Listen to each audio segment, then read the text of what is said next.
નમસ્કાર, તમે જોઈ રહ્યા છો યુડી ન્યૂઝ ગુજરાત। આજના સૌથી મોટા અને સનસનીખેજ સમાચાર આવી રહ્યા છે મહેસાણા જિલ્લાના કડીમાંથી। કડીમાં એક 19 વર્ષીય યુવકનું ફિલ્મી ઢબે અપહરણ થતાં સમગ્ર પંથકમાં ચકચાર મચી જવા પામી છે।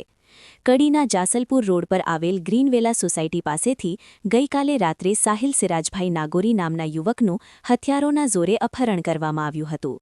ઘટનાની વિગત મુજબ રાત્રે 7:45 વાગ્યાની આસપાસ બે કાળા કલરની નંબર પ્લેટ વગરની સ્કોર્પિયો ગાડીઓ આવી હતી, જેમાંથી એક ગાડી પર આગળ નંબર પ્લેટની જગ્યાએ અંગ્રેજીમાં રાઠોડ લખેલું હતું। ગાડીમાંથી બે લાકડીઓ અને એક ધારિયા સાથે ઉતરેલા 3 અજાણ્યા શખ્સોએ યુવકને બળજબરીથી ઉઠાવી ગાડીમાં બેસાડી દીધો હતો। અપહરણકારોએ તરત જ યુવકનો ફોન છીનવી સિમ કાર્ડ કાઢી નાખ્યું અને તેને નાની કડી કેનાલ થઈને અગોલ ગામ નજીક એક ખેતરમાં ગોંધી રાખ્યો હતો। આ અપહરણ પાછળનું કારણ કડી નંદાસન રોડ પર જે.કે. પાર્લર પાસે થયેલી એક જૂની મારામારીની અદાવત હોવાનું સામે આવ્યું છે। અપહરણકારો યુવક પાસેથી રાઉમા જુસબ અને રાઉમા શાહનવાઝ વિશે પૂછપરછ કરી રહ્યા હતા।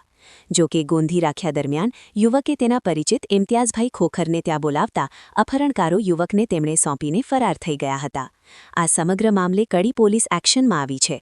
પોલીસે અપહરણમાં વપરાયેલી બંને ગાડીના ચાલકો અને અન્ય 3 અજાણ્યા શખ્સો મળી કુલ 5 લોકો સામે બીએનએસએસ અને જીપીએની કલમો હેઠળ ગુનો નોંધી તમામ આરોપીઓને ઝડપી પાડવા તપાસનો ધમધમાટ શરૂ કર્યો છે। મહેસાણા અને ઉત્તર ગુજરાતના તમામ મહત્વના સમાચારો સૌથી પહેલા અને સચોટ રીતે જોવા માટે સબસ્ક્રાઇબ કરો અને જોતા રહો યુડી ન્યૂઝ ગુજરાત।